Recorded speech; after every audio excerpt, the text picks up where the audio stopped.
और यूक्रेन के बीच जारी इस जंग से जुड़ी बड़ी खबर आप तक पहुंचा दे। रूस में बड़े पैमाने पर एक खास ड्रोन के निर्माण के आदेश दिए गए। इस नए ड्रोन का मुख्य काम है भीड़ को तितर बितर करना। और साथ ही रूस के अखबार मॉस्को टाइम्स के मुताबिक रूस की एक कंपनी को इस ड्रोन के मास प्रोडक्शन के लिए कहा गया है।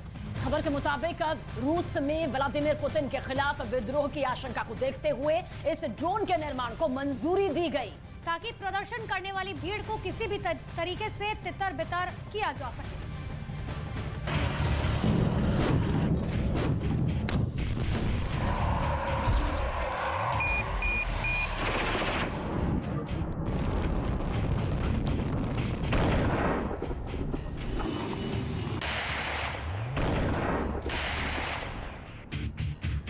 यूक्रेन के खिलाफ जंग में रूस के राष्ट्रपति पुतिन को इस स्मार्टफोन के युग में भी ये फोटो स्टूडियो बना के साल में 30 लाख कमा रहे हैं।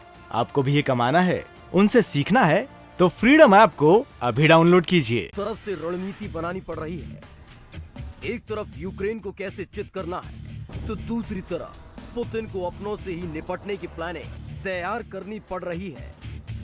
इसकी तस्दीक ये खबर कर रही है जिसमें रूस में बड़े पैमाने पर एक ऐसे ड्रोन का प्रोडक्शन करने की प्लानिंग है जिसका काम भीड़ को तितर बितर करना है। रूस में पुतिन को जनता के आंदोलन का डर।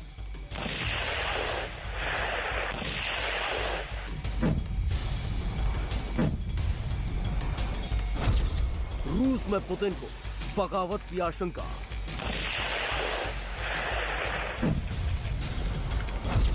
भीड़ को कंट्रोल करने के लिए पुतिन का प्लान। यानी बड़े पैमाने पर पुतिन जिस ड्रोन का निर्माण करने वाले हैं उसका काम है भीड़ को भगाना। मतलब साफ है कि पुतिन को यह डर है कि रूस में उनके खिलाफ बगावत हो सकती है, तभी उन्होंने इस ड्रोन को बड़े पैमाने पर उत्पादन करने का आदेश दिया है।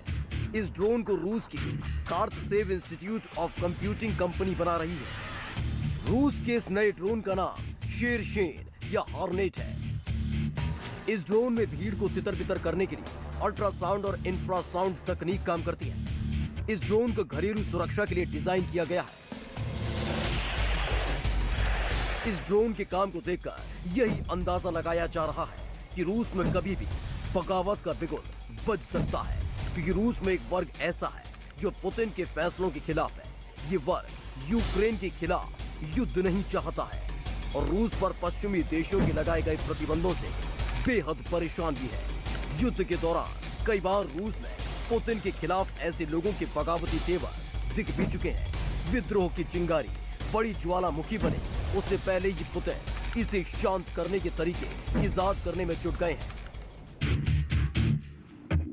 इतना ही नहीं, पुतिन जिस ड्रोन का निर्माण करा रहे हैं उसका इस्तेमाल सिर्फ भीड़ को तितर बितर करने में नहीं बल्कि उसे युद्ध क्षेत्र में भी इस्तेमाल किया जा सकता है। इसमें रेडार जैमिंग तकनीक के साथ साथ खुफिया जानकारी भी इकट्ठा करने के लिए कैमरे से लैस है। यानी पुतिन इस ड्रोन का इस्तेमाल रूस के अंदर और वॉर जोन में भी कर सकते हैं। वैसे भी युद्ध के दौरान पुतिन को जितना फायदा ड्रोन से मिला है उतना मिसाइल या रॉकेट से नहीं। ये ईरान से मिले शाहिद ड्रोन ने यूक्रेन में ऐसी तबाही मचाई जिसके निशान आज भी ताजा है। यूक्रेन के बिजली घर और ऊर्जा केंद्रों को इन्हीं ड्रोन से बर्बाद किया गया था। यानी अब नया ड्रोन नई शामत लाने वाला है।